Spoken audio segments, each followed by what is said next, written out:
उपमुख्यमंत्री अजित पवार हे बीडच्या दौऱ्यावर आहेत. हेलिकॉप्टरमधून उतरले नाही तर त्यांनी थेट अधिकारी आणि पदाधिकाऱ्यांना चांगलंच सुनावलं.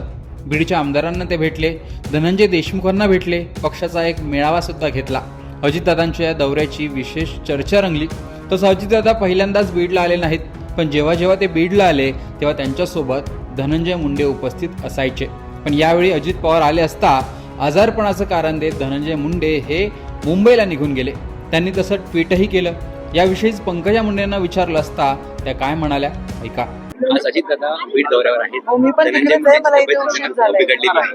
मला नाही माहिती आता. मी इथे ना तुमच्यासोबत. ते दुसऱ्यांचे काय चाललंय थोडीच मला माहिती आहे. कोणाचं काय चाललंय मला काय माहिती. त्यांची तब्येत तर बरेच दिवस झाले बरी नाही. तर पंकजा मुंडेंनी एका वाक्यात उत्तर देत असं म्हटलं की त्यांचं काय चाललंय मला माहीत नाही. धनंजय मुंडेंची तब्येत बऱ्याच दिवसांपासून बरी नाही असं त्या म्हणाल्या. बीडमध्ये अजित पवार आल्यानंतर पंकजा मुंडेंनीही त्यांची भेट घेतली. त्यामुळे धनंजय मुंडेंच्या अनुपस्थितीमध्ये बीडमध्ये होत असलेल्या या नेत्यांच्या भेटीगाठींची चर्चा होते. धनंजय मुंडे अनेक दिवसांपासून आजारी आहेत. त्यांच्यावर उपचार सुरू आहेत. कालपर्यंत ते परळीमध्येच होते. मात्र अजितदादांच्या दौऱ्याआधी अचानक ते मुंबईला गेल्याने अजित पवार आणि धनंजय मुंडे एकमेकांना टाळतायत का अशी देखील चर्चा रंगली. संतोष देशमुख हत्या प्रकरणानंतर बीडमध्ये अनेक राजकीय घडामोडी घडल्या. सामाजिक वातावरण देखील बीडमध्ये तंग आहे. अनेक घटनाही बीडमध्ये समोर आल्या, ज्यामुळे पोलीस प्रशासनावर प्रश्नचिन्ह उपस्थित केलं जात आहे.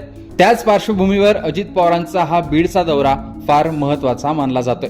एकूणच अजित पवार यांचं बीडला येणं, धनंजय मुंडेंचं मुंबईला निघून जाणं आणि पंकजा मुंडेंचं एका वाक्यात उत्तर देणं याविषयी तुमचं मत कमेंट बॉक्समध्ये सांगा.